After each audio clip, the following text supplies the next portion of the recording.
한 부자가 있었는데 그는 자색옷과 고운 베옷을 입고 날마다 호화롭게 즐기며 지냈습니다. 그 당시 자색옷은 권세 있는 사람들만 입을 수 있는 옷이었습니다. 고운 베옷은 큰 부자만 입을 수 있는 값비싼 옷이었습니다.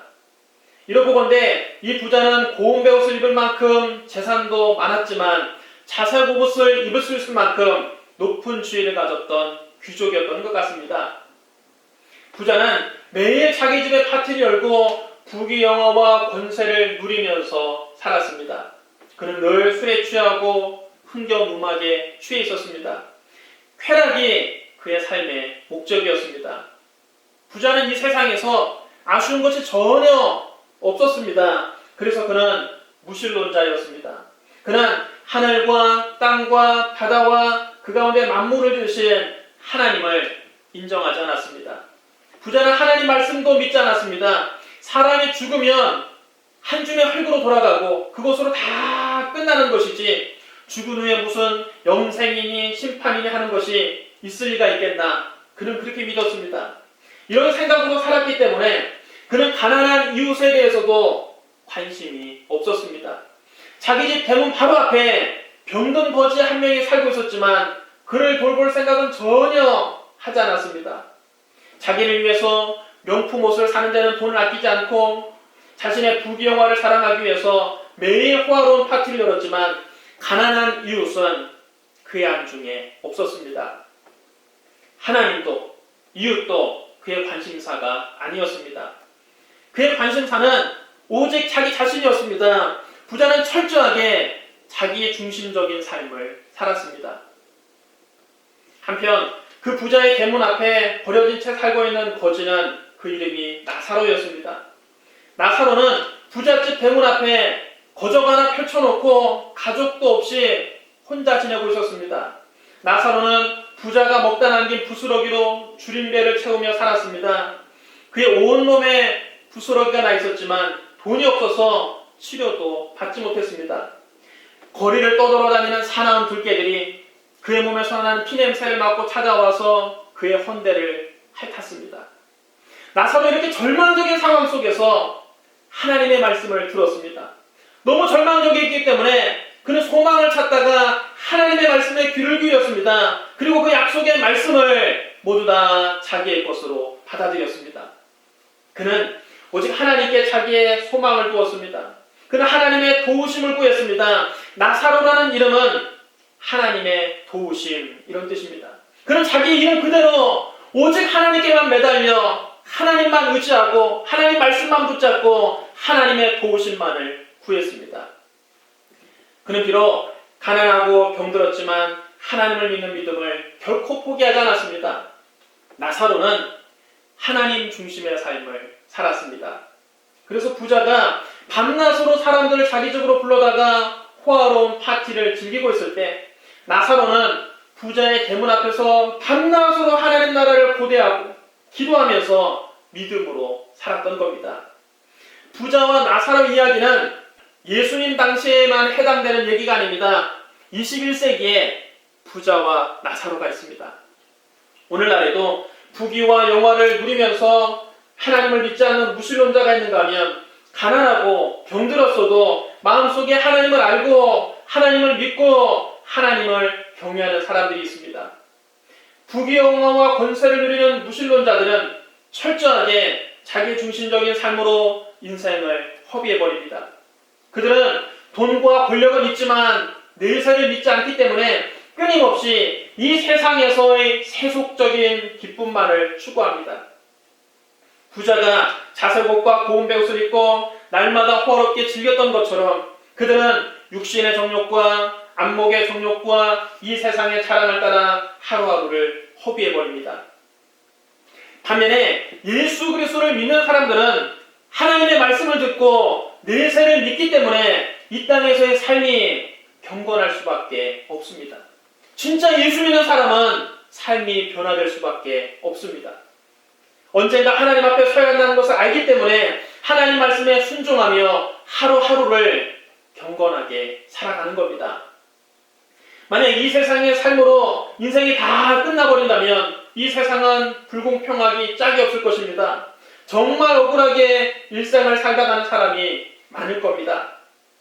그러나 예수님의 말씀을 우리가 끝까지 들어보면 반전이 있습니다. 이 세상의 삶으로 우리 인생이 끝나지 않습니다. 저 세상의 삶이 또 기다리고 있습니다. 모든 사람은 죽습니다. 죽음 이후에는 심판이 있습니다. 성경은 말씀합니다. 한 번 죽는 것은 사람에게 정해진 것이요 그 후에는 심판이 있으리니. 심판 이후에는 천국과 지옥이 있습니다. 첫째로 천국은 확실히 있습니다. 어느 날 나사로가 자리에서 일어나지 못했습니다. 숨이 턱에 차고 그의 얼굴은 고통으로 일그러졌습니다. 그러나 얼마 지나지 않아 그의 얼굴에 한없는 평화가 찾아왔습니다. 부모, 형제, 처자가 없는 거지의 마지막은 쓸쓸하기 그지없었습니다. 작은 장례식조차 없었습니다. 나사로가 죽자 부자는 자기 집 앞에 거지가 죽었다고 하인들을 시켜서 그 거지의 시체를 저 마을 밖으로 내버리라고 했습니다. 하인들이 나사로의 시체를 거적대기에 둘둘 말아서 마을 밖에 그냥 내버렸습니다. 그 시신을 묻어주지도 않았습니다.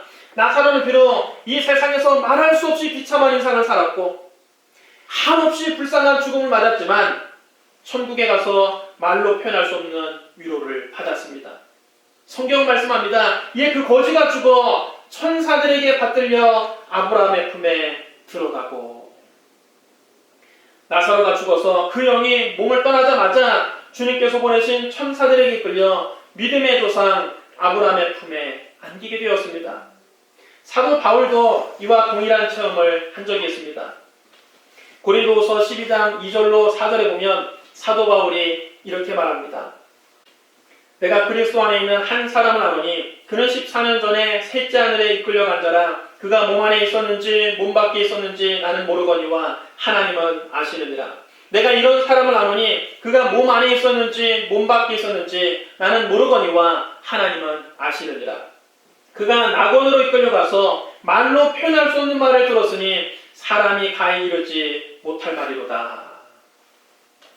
첫째 하늘은 새들이 날아다니는 대기권입니다. 둘째 하늘은 그 대기권 밖에 있는 우주입니다. 셋째 하늘은 하나님께서 거하시는 보이지 않는 세계, 곧 천국입니다.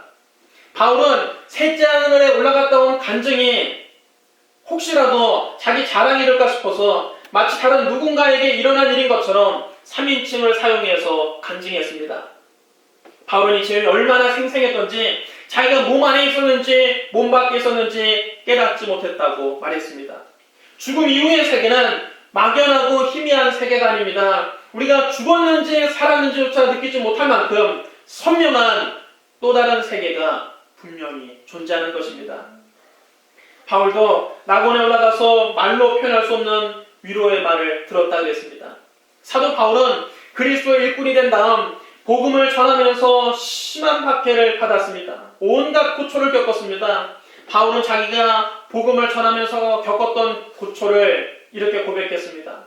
그들이 그리스도의 일꾼이냐 정신없는 말을 하거니와 나는 더욱거라 하도다. 내가 수고를 넘치도록 하고 옥에 갇히기도 더 많이 하고 매도 수없이 맞고 여러 번 죽을 뻔하였으니 유대인들에게 40에서 하나가만 매를 5번 맞았으며 3번 폐장으로 맞고 1번 돌로 맞고 3번 파손하고 일주일을 깊은 바다에서 지냈으며 여러 번 여행하면서 강의 위험과 강도의 위험과 공족의 위험과 이방인의 위험과 신의 위험과 광야의 위험과 바다의 위험과 거짓 형제 중의 위험을 당하고 또 수고하며 애쓰고 여러 번 자지 못하고 줄이며 목마르고 여러 번 굶고 춥고 헐벗었노라.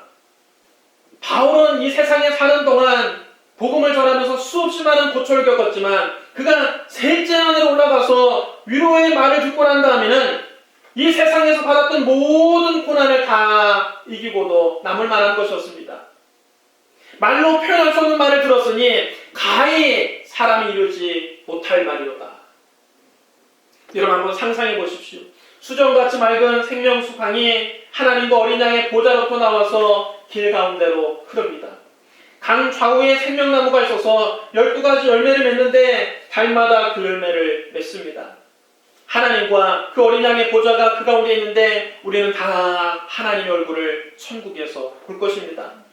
다시는 저주가 없습니다. 다시는 눈물이 없고 사망이 없고 애통하는 것이나 곡하는 것이나 아픈 것이 없습니다. 다시는 밤이 없습니다. 등불과 햇빛도 쓸데없으니 이는 주 하나님이 우리에게 친히 빛을 비춰 주시기 때문입니다. 거기서 우리는 세세토록 왕노릇할 것입니다. 바울이 셋째 아내를 보고 와서 훗날 이렇게 고백합니다. 나의 간절한 기대와 소망을 따라 아무 일에든지 부끄러워하지 아니하고 지금도 전과 같이 온전히 담대하여 살든지 죽든지 내 몸에서 그리스도가 존귀하게 되려 하려 하나니 이는 내게 사는 것이 그리스도니 죽는 것도 유익함이라. 그러나 만약 육신으로 사는 이것이 내 일의 열매일진데 무엇을 택하여 할지는 나는 알지 못하노라. 내가 그 둘 사이에 끼어 있으니 차라리 세상을 떠나서 그리스도와 함께 있는 것이 훨씬 더 좋은 일이라. 그렇게 하고 싶으나 내가 육신으로 있는 이것이 너희를 위하여 더 유익하리라. 사도 바울은 낙원에서의 체험이 얼마나 탁월했던지 차라리 빨리 세상을 떠나서 그리스도와 함께 있고 싶다고 고백했습니다. 세상 사람들은 개똥밭에 불러도 이승이 좋다고 말을 합니다. 그러나 셋째 하늘에 올라가서 천국의 영광을 맛보았던 사도 바울은 이 땅에 사는 동안 내내 자기의 육신의 몸을 벗어버리고 천국에서 주님과 함께 거하는 날을 손꼽아 기다렸던 겁니다. 천국을 체험하고 나니까 이제는 아무 일이든지 부끄럽지 않고 온전히 담대해졌다고 했습니다. 그리고 살든지 죽든지 그리스도를 존귀하게 하려 한다고 말했습니다. 이는 내게 사는 것이 그리스도니 죽는 것도 유익합니다. 사도 바울은 그리스도를 위해 애쓰다가 죽으면 죽는 것조차 유익하다고 담대하게 고백했습니다. 낙원에서의 생활이 얼마나 영광스럽고 좋았으면 그렇게 말하겠습니까? 거지 나사로는 사도 바울이 체험했던 바로 그 낙원에 들어가서 아브라함 품에서 말할 수 없는 위로를 받으며 즐거워했던 겁니다. 나사로는 세상에 살 때 비록 가난하고 병들고 비참했지만 하나님을 믿고 경외함으로 죽어서 그 영혼이 천국에 들어간 것입니다. 둘째로 지옥도 분명히 있습니다. 세월이 흘러 부자도 죽었습니다. 죽음은 부자에게도 예외 없이 찾아왔습니다. 부자는 몸에 좋은 보약을 많이 먹어서 나사로보다 좀 더 오래 살긴 했지만 결국 그도 죽었습니다. 여러분, 이 세상에 죽지 않고 영원히 살 수 있는 사람이 누가 있습니까? 성경 말합니다. 내일 일을 너희가 알지 못하는도다. 너희 생명이 무엇이냐? 너희는 잠깐 보이다가 없어지는 안개니라. 이 세상에서 우리 인생은 마치 안개와 같은 것입니다. 아침에 잠깐 보이다가 나중에 낮이 되면 온데간데 없이 사라지는 안개와 같은 것입니다. 역사 속에 수많은 영웅 호걸들이 나타났지만 그들도 다 안개처럼 사라졌습니다. 우리도 언제 이 육신의 장막집을 벗어버리고 영원히 떠날지 모릅니다. 우리의 육신은 마치 전셋집과 같은 것입니다. 우리가 잠깐 빌려서 사용하다가 기한이 차고 나면 떠날 수밖에 없는 것입니다. 부자의 장례식은 화로웠습니다. 조화도 많이 갖다 놓고 상여도 수많은 국화꽃으로 화려하게 꾸미고 많은 사람들이 와서 조문했습니다. 묘지도 배산임수의 명당으로 차지하고 분봉도 높이고 비석도 크게 세우고 화려한 장례식을 치렀습니다. 그러나 여러분, 성경은 뭐라고 말합니까? 그 부자가 화려한 무덤 속에서 평안히 누워있다고 했습니까? 그렇지 않습니다. 성경은 부자도 죽어 장사됨에 그가 음부에서 고통 중에 있게 됐다고 말씀합니다. 이 부자는 죽음의 터널을 지난 후에 눈을 떠보니 자기가 불광용으로 타는 곳에 떨어져 있다는 것을 발견했습니다. 거기는 구더기도 죽지 않고 불도 꺼지지 않습니다. 사람마다 불로서 소금치도 탐을 받는 곳입니다. 이 세상에서 겪은 그 모든 고통을 다 합해도 지옥에서 겪는 그 고통에 비할 바가 아니었습니다. 그 고통이 끝나지도 않고 영원히 계속되는 것이 지옥입니다. 지옥이 그렇게 무서운 곳일 줄은 살아생전 한 번도 생각해보지 못했습니다. 그는 너무나 고통스러웠습니다. 이 세상에 태어난 것이 저주스러웠습니다. 이 부자가 지옥에서 그렇게 끔찍한 고통을 당하다가 문득 고개를 들어보니 저 멀리 아브라함과 그의 품에 있는 나사로가 보였습니다. 나사로는 이 부자가 살아있을 때 아예 사람 취급도 하지 않았던 거지였습니다. 그런데 막상 자기가 지옥에 떨어져 보니 아브라함 품에 안겨있는 나사로가 세상에 그렇게 부러울 수 없었습니다. 부자는 너무나 고통스러워 아브라함에게 울부짖었습니다. 아버지 아브라함이여, 나를 긍휼히 여기사 나사로를 보내어 그 손가락 끝에 물을 찍어 내 혀를 서늘하게 하소서. 내가 이 불꽃 가운데서 괴로워하나이다. 지옥의 불꽃이 얼마나 뜨겁고 고통스러웠던지 이제 이 부자는 아예 체면도 없고 자존심도 없습니다. 자기가 과거에 사람 취급도 하지 않았던 그 거지 나사로의 손에 물 한 방울만 찍어서 자기 혀를 서늘하게 해달라고 구걸했습니다. 물 한 바가지가 아닙니다. 물 한 컵이 아닙니다. 물 한 방울입니다. 자기가 그렇게 더럽다고 멸시했던 거지의 손가락 끝에 물 한 방울 찍어서 그것만이라도 달라고 애걸복걸하고 있는 것입니다. 그러나 그의 작은 소망조차 거절되었습니다. 아브라함이 이 부자의 부르짖음을 듣고 이렇게 대답합니다. 예, 너는 살았을 때에 좋은 것을 받았고 나사로는 고난을 받았으니 이것을 기억하라. 이제 그는 여기서 위로를 받고 너는 괴로움을 받느니라. 그뿐 아니라 너희와 우리 사이에 큰 구렁텅이가 놓여 있어 여기서 너에게 건너가고자 하되 갈 수 없고 거기서 우리에게 건너올 수도 없게 하였느니라. 지옥은 물 한 방울만 먹게 달라는 소원조차 거절되는 곳입니다. 지옥에는 눈꽃만큼의 자비도 없습니다. 지옥은 아무런 희망이 없는 곳입니다. 한번 지옥에 떨어지면 절대로 천국으로 건너갈 수 없습니다. 지옥에서 한 100년쯤 고생하고 나면 천국으로 갈 수 있지 않습니까? 지옥에서 한 1000년쯤 벌을 받고 나면 다 이제 벌을 탕감받고 천국으로 옮겨갈 수 있지 않습니까? 아니요. 어림없습니다. 그런 희망이 전혀 없습니다. 한번 지옥에 떨어지면 영원히 그 불꽃 가운데서 괴로워해야 합니다. 지옥은 앞으로 눈꽃만큼이라도 좋아질 수 있다는 희망이 전혀 없는 곳입니다. 신락 같은 희망조차 없는 곳이 지옥입니다. 그래서 여러분, 지옥이 무서운 곳입니다. 지옥에 떨어지느니 차라리 이 세상에 태어나지 않는 것이 좋습니다. 예수님은 가룟 유다에게 이렇게 말씀하셨습니다. 인자를 파는 그 사람에게는 화가 있으리로다. 그 사람은 차라리 태어나지 아니하였더라면 제게 좋을 뻔하였느니라. 주님을 은 30에 팔아넘기고 지옥에 떨어질 그 가룟 유다의 비참한 운명을 예수님께서 아시고 안타까워하셨던 것입니다. 지옥에 떨어질 바에는 차라리 안 태어나는 게 좋을 만큼 지옥은 무서운 것입니다. 셋째로, 여러분, 우리가 천국과 지옥이 있다는 것을 알았으면 우리가 이 세상에서 어떻게 해야 될까요? 무엇을 해야 될까요? 부자는 뜨거운 불꽃 가운데서 평안할 수 없는 고통을 당하면서 자신은 이미 틀렸다는 것을 깨달았습니다. 부자는 자기가 구제받을 가능성이 전혀 없다는 것을 확인했습니다. 그러자 세상에 남아있는 자기 가족들이 생각났습니다. 그의 형제 5이 아직 세상에 살고 있는데 그들도 자기와 똑같이 자색 옷과 고운 베옷을 입고 날마다 호화롭게 즐기며 살고 있었기 때문입니다. 가만히 내버려두면 그들도 모두 다 자기처럼 이 지옥에 떨어질 것이 분명합니다. 그는 어떻게 해서라도 자기 형제들만큼은 이 고통받는 곳에 오지 않게 해야 되겠다고 생각했습니다. 생각이 거기 미치자 부자는 마음이 조급했습니다. 그는 다급한 목소리로 아브라함에게 자기의 마지막 소원을 말했습니다. 그러면 아버지여 구하노니 나사로를 내 아버지 집에 보내소서.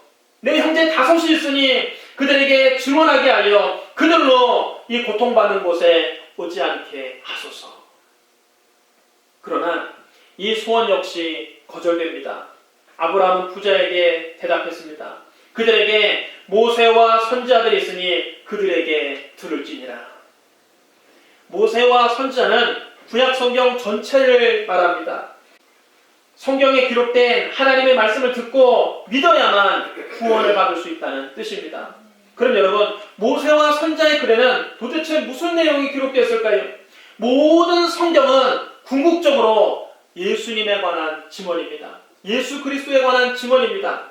요한복음 5장 39절에서 예수님은 친히 이렇게 말씀하셨습니다. 너희가 성경에서 영생을 얻는 줄 생각하고 성경을 연구하거니와 이 성경이 곧 내게 대하여 증언하는 것이니라. 모든 성경은 다 예수 그리스도를 증언하고 있습니다. 특별히 예수님께서 십자가에서 고난받으시고 죽으셨다가 3일 만에 부활하실 것을 증언하고 있습니다. 누가복음 24장 44절로 48절입니다. 또 이르시되 내가 너희와 함께 있을 때에 너희에게 말한 바 곧 모세의 율법과 선지자의 글과 시편에 나를 가리켜 기록된 모든 것이 이루어져야 하리라 한 말이 이것이라 하시고 이에 그들의 마음을 열어 성경을 깨닫게 하시고 또 이르시되 이같이 그리스도가 고난을 받고 제3일에 죽은 자 가운데서 살아날 것과 또 그의 이름으로 죄사함을 받게 하는 회개가 예루살렘에서 시작하여 모든 족속에게 전파될 것이 기록되었으니 너희는 이 모든 일의 증인이라. 모세율법과 선지자의 글과 시편에 그리스도가 고난을 받고 제3일에 죽은 자 가운데서 살아날 것과 또 그의 이름으로 죄사함을 받게 하는 복음이 기록되어 있다는 말씀입니다.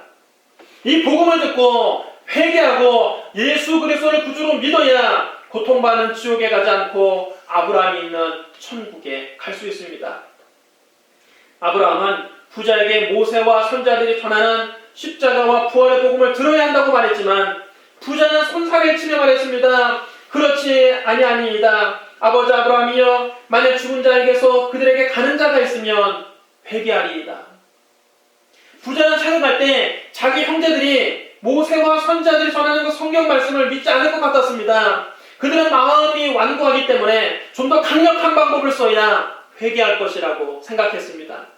만약 죽은 자 가운데서 다시 살아난 사람이 말을 한다면 자기 형제들이 회개할 것이라 그랬습니다. 하지만 지옥에 떨어진 부자에게 돌아온 대답은 역시 차가운 거절이었습니다. 모세와 선지자들에게 듣지 아니하면 비록 죽은 자 가운데서 살아난 자가 있을지라도 권함을 받지 아니하리라.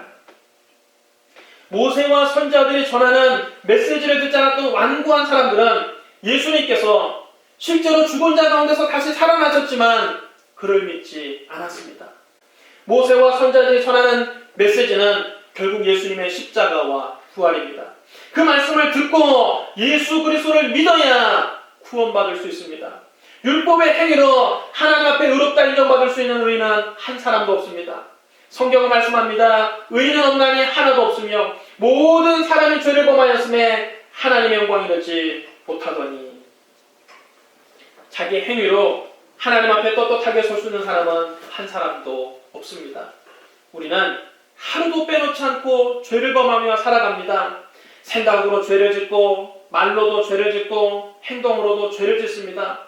이렇게 못난 우리를 대신해서 예수님께서 십자가에 달리셨습니다. 죄 없는 그리스도가 우리의 모든 죄악을 대신 담당하신 겁니다. 성경은 말씀합니다. 그가 찔림은 우리의 허물 때문이요 그가 상함은 우리의 죄악 때문이라. 그가 징계를 받음으로 우리가 평화를 누리고 그가 채찍에 맞음으로 우리는 나음을 받았도다. 우리는 다 양같아서 그릇 행하여 각기 제 길로 갔거늘 여호와께서는 우리 모두의 죄악을 그에게 담당시키셨도다. 예수님께서 나의 죄를 대신 짊어지고 십자가 위에서 몸을 찢고 피를 흘리신 겁니다. 내 죄 때문에 예수님이 대신 보배로운 피를 흘리신 겁니다. 우리는 그의 피로 말미암아 속량 곧 죄사함을 받았습니다. 우리는 그의 피로 말미암아 의롭다 하심을 얻었습니다. 우리는 예수 그리스도로 말미암아 하나님의 진노에서 구원을 받았습니다. 이제 우리는 예수 그리스도의 피를 의지해서 하나님 앞에 어여시 설 수 있습니다. 나의 죄를 대신 짊어지신 분은 예수님 한 분밖에는 안 계십니다. 나를 위해서 대신 죽으신 분도 예수님 한 분밖에는 안 계십니다. 나를 위해서 부활하신 분도 예수님 한 분밖에는 안 계십니다. 그러므로 예수님만이 구원의 유일한 길이십니다. 구원을 얻는 다른 길은 없습니다. 예수께서 이르시되 내가 곧 길이요 진리요 생명이니 나로 말미암지 않고는 아버지께로 올 자가 없느니라.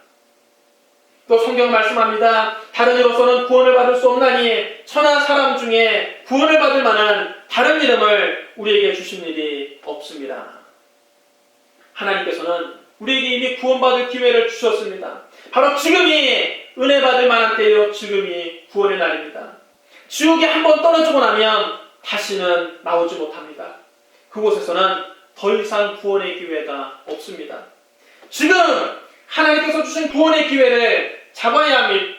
바로 지금 모세 율법이 증언한 예수 그리스도를 믿으십시오.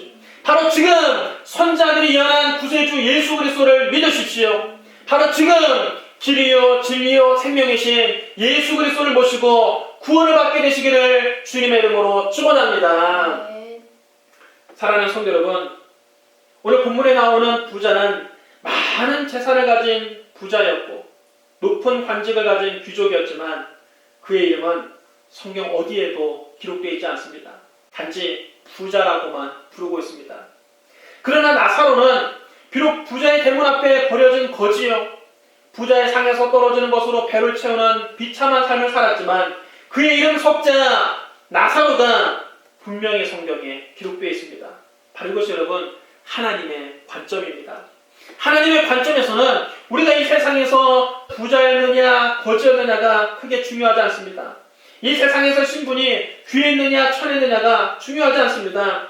큰 집을 소유했느냐 월세집에 살고 있느냐 중요하지 않습니다. 많이 배웠느냐 못 배웠느냐도 중요하지 않습니다. 인물이 잘생겼느냐 못났느냐 중요하지 않습니다. 집안이 좋으냐 나쁘냐 중요하지 않습니다. 몸이 건강하냐 병들었느냐 중요하지 않습니다. 하나님께서 중요하게 보시는 것은 우리 마음속에 하나님의 아들 예수 그리스도가 있느냐 없느냐입니다. 성경은 말씀합니다. 아들이 있는 자에게는 생명이 있고 하나님의 아들이 없는 자에게는 생명이 없느니라. 우리는 다 나그네 같이 이 땅을 지나가는 것입니다. 나그네 길은 어느 순간 끝이 납니다. 나그네 삶이 끝날 때 여러분이 도착할 자리는 어디입니까? 영원부터 영원까지 계신 하나님 입장에서 보면 우리가 이 땅을 사는 기간은 반짝하고 사라지는 한순간에 불과합니다.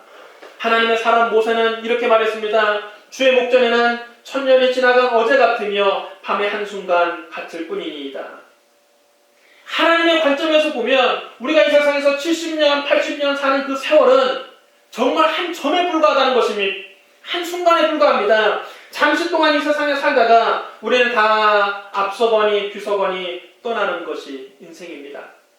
이 땅에 사는 것은 저 영원한 천국에 들어가기 위한 준비 과정에 불과한 것입니다. 그럼 여러분, 이 세상의 삶이 궁극적인 목적이 되어서는 안 됩니다. 우리의 궁극적인 소망은 저 영원한 천국입니다. 우리는 저 높은 곳을 향해서 날마다 나아가야 됩니다.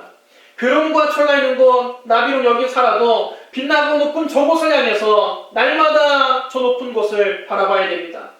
천국에서 주님과 함께 영원히 왕노릇할 그날을 소망하며 이 땅에 사는 동안 굳세게 믿음을 지키고 한 영혼이라도 단 한 영혼이라도 더 주님께로 인도하는 저와 여러분 되시기를 주님의 이름으로 축원합니다. 기도하겠습니다. 사랑이 많으시고 거룩하신 하나님 아버지, 오늘 거지와 나사로를 통해서 천국과 지옥이 확실히 있음을 깨닫게 해주시니 감사합니다. 하나님, 우리가 너무 이 세상의 삶에 집착하며 살아왔던 것을 회개합니다. 저 영원한 천국을 잊어버리고 지옥을 잊고 살았던 것을 이 시간 회개합니다. 아버지, 우리가 깨어있게 하여 주시고 주님 다시 올 날에 심히 가까워사오니 저 높은 곳을 바라보고 살게 하여 주시옵소서. 한 영혼이라도 더 주님 품으로 인도하게 하여 주옵소서. 예수님 이름으로 감사하며 기도드리옵나이다. 아멘.